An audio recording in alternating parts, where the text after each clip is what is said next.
A reserve study helps associations reach the future safely and successfully, but it can't get you there on its own. It all starts with keeping up with regular maintenance around your property. Then you put your reserve study into practice so your association has the necessary funds for your major repairs and replacements. Lastly, an expert infrastructure inspection will reveal structural deterioration while it's still small, before it gets expensive or dangerous. Appreciating these realities drove the 2023 changes you'll hear about in this section of our webinar. Now let's shift and spend a few minutes on what changed. All right, so we had been absorbing the subject matter expert reports that we get, whether it be infrastructure inspections, a HVAC report, an asphalt report, a roofing report, even a plumbing report. We've been absorbing that into a reserve study, therefore be able to manage the necessary cash flow for that big project. And what we've done in these reserve study standards is make those infrastructure inspections very clearly appropriate to be absorbed into the reserve plan, calling for them to be absorbed into the reserve plan.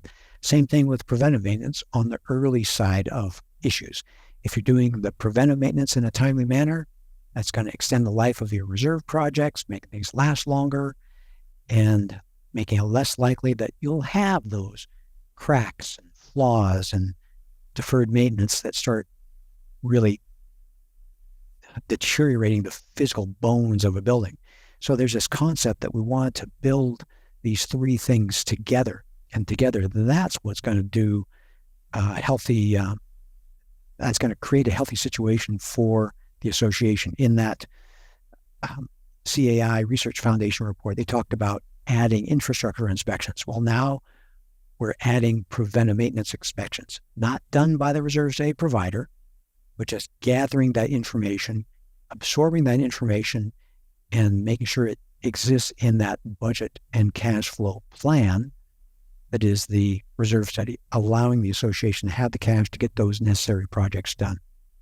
So you're going to see more subject matter experts encouraged. We're going to ask for that. We're going to ask for, do you have a preventive maintenance plan? What is it? Are you following it? Do you have an infrastructure report? Do you have any component-specific reports? Roofing, asphalt, HVAC, fire suppression equipment, whatever component-specific reports. We're going to be asking for those. And if you've got something going on, if we start to see things, we're going to start asking and maybe putting in writing recommendations that you get subject matter expert reports. Then don't expect the reserve study provider to instantly become an expert in these other areas. We're the budget and cash flow people, gathering this information and getting a plan for you to use to get to the future. Expect more disclosures, documenting who told us what, who knows what, whether that be you, the client, or the service providers that you have, more disclosures. And then a key change was the component selection. What things are appropriate for funding through reserves. It used to be a 4-part test, and we made it a little bit bigger, a little bit wider. It's now a 3-part test where it starts with the association's obligation. It's got to be an association responsibility.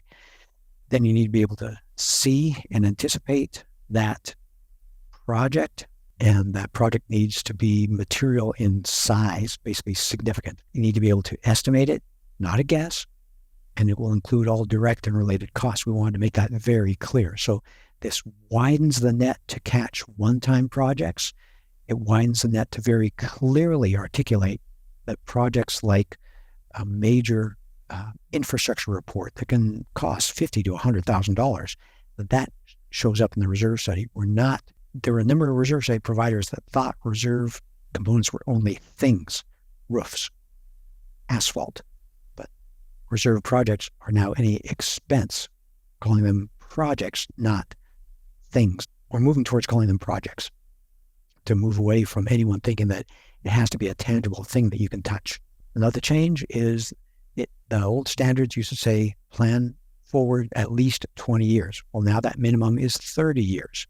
Or even recommending components be included that are over 30 years. Now, it's not required until it falls within the 30-year window, But we are looking forward further into the future, and more of those expensive components are going to get captured. These are the big things like maybe a new elevator system. It may be a very effective roof system. It may be a dock, not a dock, a seawall or a boat ramp, something like that has more than a 30-year life. And when you're thinking about this, that's way too far in the future. Remember, time goes quick. Days may seem to go slow, but the years go fast. And remember, reserve funding is not for the future. Reserve funding offsets ongoing deterioration. So let's talk about a 40-year boat ramp at your association. So it deteriorates in 40 years. It's going to need to be redone. It doesn't fail all at once. It fails a little bit throughout those 40 years. And so it's appropriate that everyone pay their fair little share of that deterioration along the way. It's probably going to be a big bill in 40 years, not even counting inflation. But if everyone pays their fair share along the way, it's going to work out just fine. Not going to have a crisis in the future. And I want to remind you all, we had a great webinar on this last month called Funding Reserves and What Happens If You Don't. It was all about this concept of understanding that reserves are for ongoing deterioration. You can catch that on YouTube. You can see it on our website, reservestudy.com, under webinars. It's listed there. Great webinar to help you understand that reserves are just another bill that needs to be paid. It's not charity for the future. It's not for a rainy day. Nothing like that. It's just another bill that needs to be paid.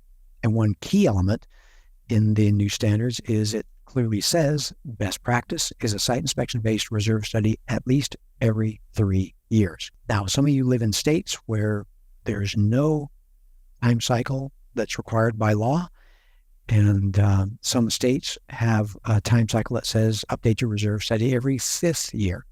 Well, we're clearly saying that the sweet spot between the cost of a reserve study and the effectiveness of what you learn from it, being able to get ahead of projects and catch them while they're small, that's at the 3-year point. So I wrote my notes down here. 36% of you are annual, 27 are every 3rd year. So that's 65%? That's great. The majority of you in the webinar here have already gotten that message. There's value to updating on a regular basis. At Association Reserves, we make the present less stressful and the future more secure. If you want to join us in this mission, please like this video and subscribe to our channel. Leave a comment down below on what you'd like to see us address in a future video. Let's plan for your best future.